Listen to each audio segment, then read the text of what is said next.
ओम नमः शिवाय। शिवाय नमः। हर हर महादेव। सबसे पहले विभिन्न आदिनम से जुड़े आप सभी पूज्य संतों का मैं शीश झुकाकर अभिनंदन करता हूं। आज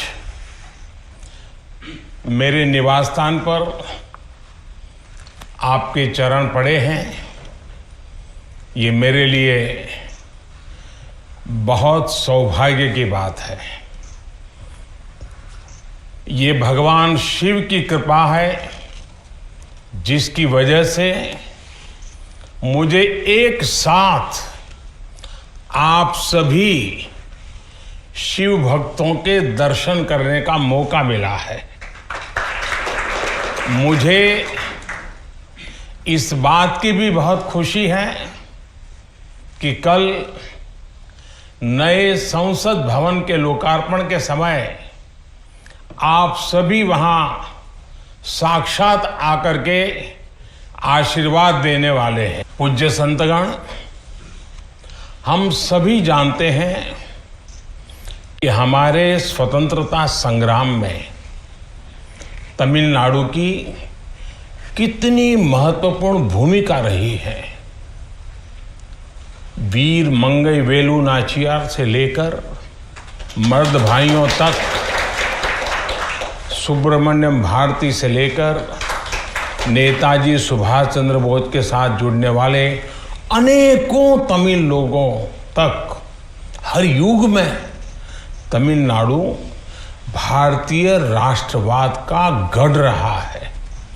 तमिल लोगों के दिल में हमेशा से मां भारती की सेवा की, भारत के कल्याण की भावना रही है।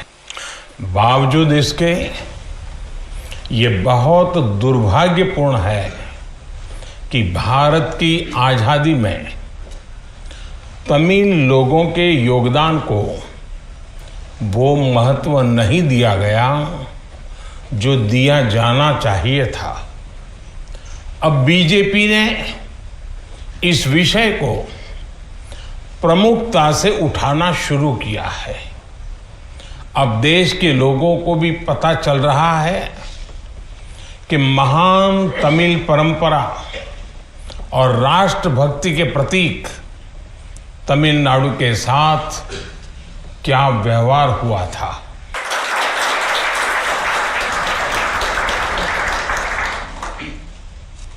जब आजादी का समय आया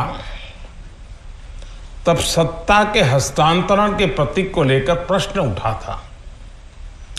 इसके लिए हमारे देश में अलग अलग परंपराएं रही हैं, अलग अलग रीति रिवाज भी रहे हैं, लेकिन उस समय राजा जी और आदिनम के मार्गदर्शन में हमें अपनी प्राचीन तमिल संस्कृति से एक पुण्य मार्ग मिला था।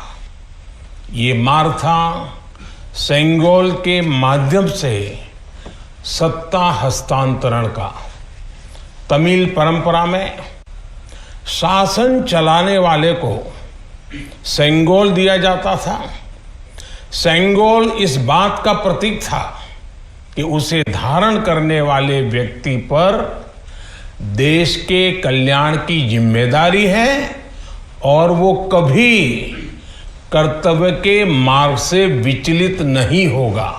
सत्ता हस्तांतरण के प्रतीक के तौर पर तब 1947 में 1947 में पवित्र तिरुवावड़ुतुरई आदिनम द्वारा एक विशेष सेंगोल तैयार किया गया था। आज उस दौर की तस्वीरें हमें याद दिला रही हैं कि तमिल संस्कृति और आधुनिक लोकतंत्र के रूप में भारत की नियति के बीच कितना भावुक और आत्मीय संबंध रहा है। आज उन गहरे संबंधों की गाथा इतिहास के दबे हुए पन्नों से बाहर निकलकर एक बार फिर जीवंत हो उठी है। इससे उस समय की घटनाओं को समझने का सही दृष्टिकोण भी मिलता है और इसके साथ ही हमें यह भी पता चलता है कि सत्ता के हस्तांतरण के इस सबसे बड़े प्रतीक के साथ क्या किया गया। मेरे देशवासियों, आज मैं राजा जी और विभिन्न आदिनम की दूरदर्शिता को भी विशेष तौर पर नमन करूंगा। आदिनम के एक सेंगोल ने भारत को सैकड़ों वर्षों की गुलामी के हर प्रतीक से मुक्ति दिलाने की शुरुआत कर दी थी। जब भारत की आजादी का प्रथम पल आया, आजादी का प्रथम पल, वो क्षण आया, तो ये सेंगोल ही था जिसने गुलामी से पहले वाले कालखंड और स्वतंत्र भारत के उस पहले पल को आपस में जोड़ दिया था।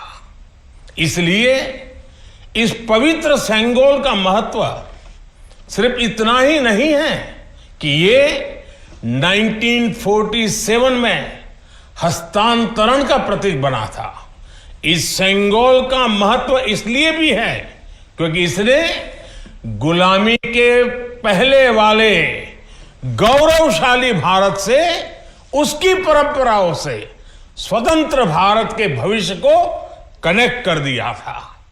अच्छा होता कि आजादी के बाद इस पूज्य सेंगोल को पर्याप्त मान सम्मान दिया जाता, इसे गौरवमय स्थान दिया जाता, लेकिन ये सेंगोल प्रयागराज में आनंद भवन में वॉकिंग स्टिक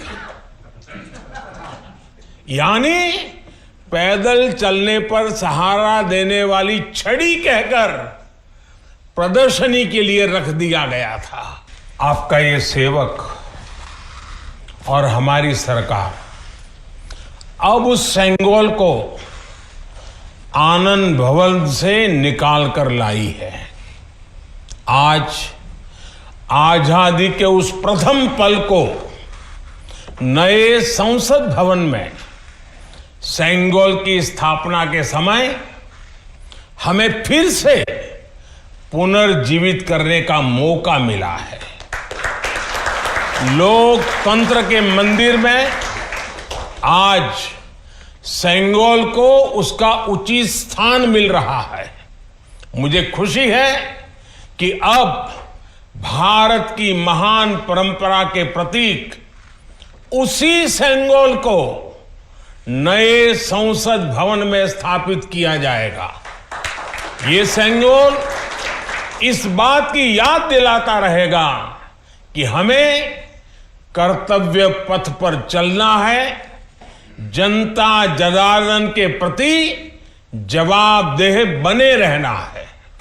पूज्य संतगण, आदिनम की महान प्रेरक परंपरा साक्षात सात्विक ऊर्जा का प्रतीक है।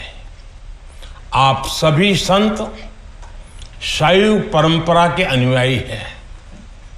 आपके दर्शन में जो एक भारत श्रेष्ठ भारत की भावना है, वो स्वयं भारत की एकता और अखंडता का प्रतिबिंब है।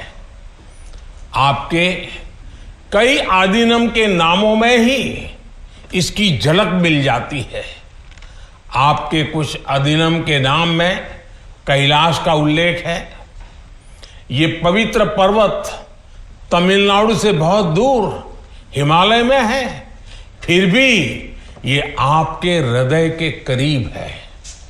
शैव सिद्धांत के प्रसिद्ध संतों में से एक तिरुमूलर के बारे में कहा जाता है कि वो कैलाश पर्वत से शिव भक्ति का प्रसार करने के लिए तमिलनाडु आए थे।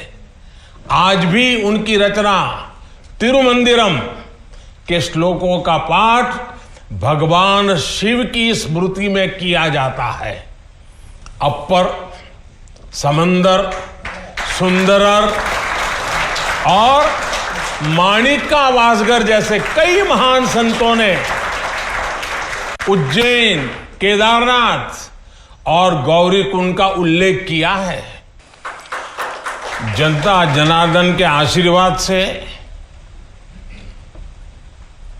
आज मैं महादेव की नगरी काशी का सांसद हूं, तो आपको काशी की भी बात बताऊंगा। धर्मपुरम आदीनम के स्वामी कुमार गुरुपरा तमिलनाडु से काशी गए थे। उन्होंने बनारस के केदार घाट पर केदारेश्वर मंदिर की स्थापना की थी। तमिलनाडु के तिरुपन्नदारु में काशी मठ का नाम भी काशी पर रखा गया है। इस मठ के बारे में एक दिलचस्प जानकारी भी मुझे पता चली है। कहा जाता है कि तिरुपन्नदारु का काशी मठ तीर्थ यात्रियों को बैंकिंग सेवाएं उपलब्ध कराता था। कोई तीर्थ यात्री तमिलनाडु के काशी मठ में पैसे जमा करने के बाद काशी में प्रमाण पत्र दिखाकर वो पैसे निकाल सकता था। इस तरह शैव सिद्धांत के अनुयायियों ने सिर्फ शिव भक्ति का प्रसार ही नहीं किया, बल्कि हमें एक दूसरे के करीब लाने का कार्य भी किया। पूज्य संतगण, सैकड़ों वर्षों की गुलामी के बाद भी तमिलनाडु की संस्कृति आज भी जीवंत और समृद्ध है, तो इसमें आदीनम जैसी महान और दिव्य परंपरा की भी बड़ी भूमिका है। इस परंपरा को जीवित रखने का दायित्व संत जनों ने तो निभाया ही है, साथ ही इसका श्रेय पीड़ित, शोषित, वंचित सभी को जाता है कि उन्होंने इसकी रक्षा की, उसे आगे बढ़ाया। राष्ट्र के लिए योगदान के मामले में आपकी सभी संस्थाओं का इतिहास बहुत गौरवशाली रहा है। अब उस अतीत को आगे बढ़ाने, उससे प्रेरित होने और आने वाली पीढ़ियों के लिए काम करने का समय है। पूज्य संतगण, देश ने अगले 25 वर्षों के लिए कुछ लक्ष्य तय किए हैं। हमारा लक्ष्य है कि आजादी के 100 साल पूरे होने तक एक मजबूत, आत्मनिर्भर और समावेशी विकसित भारत का निर्माण हो। 1947 में 1947 में आपकी महत्वपूर्ण भूमिका से कोटि कोटि देशवासी पुनः परिचित हुए हैं। आज जब देश 2047 के बड़े लक्ष्यों को लेकर आगे बढ़ रहा है, तब आपकी भूमिका और महत्वपूर्ण हो गई है। आपकी संस्थाओं ने हमेशा सेवा के मूल्यों को साकार किया है। आपने लोगों को एक दूसरे से जोड़ने का, उनमें समानता का भाव पैदा करने का बड़ा उदाहरण पेश किया है। भारत जितना एकजुट होगा उतना ही मजबूत होगा। इसलिए हमारी प्रगति के रास्ते में रुकावटें पैदा करने वाले तरह तरह की चुनौतियां खड़ी करेंगे, जिन्हें भारत की उन्नति खटकती है। वो सबसे पहले हमारी एकता को ही तोड़ने की कोशिश करेंगे। लेकिन मुझे विश्वास है कि देश को आपकी संस्थाओं से आध्यात्मिकता और सामाजिकता की जो शक्ति मिल रही है, उससे हम हर चुनौती का सामना कर लेंगे।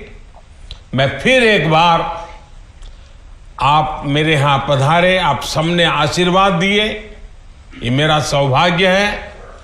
मैं फिर एक बार आप सबका हृदय से आभार व्यक्त करता हूं, आप सबको प्रणाम करता हूं। नए संसद भवन के लोकार्पण के अवसर पर आप सब यहां आए और हमें आशीर्वाद दिया, इससे बड़ा सौभाग्य कोई हो नहीं सकता है। और इसलिए मैं जितना धन्यवाद करूं उतना कम है। फिर एक बार आप सबको प्रणाम करता हूं। ओम नमः शिवाय। वणक्कम।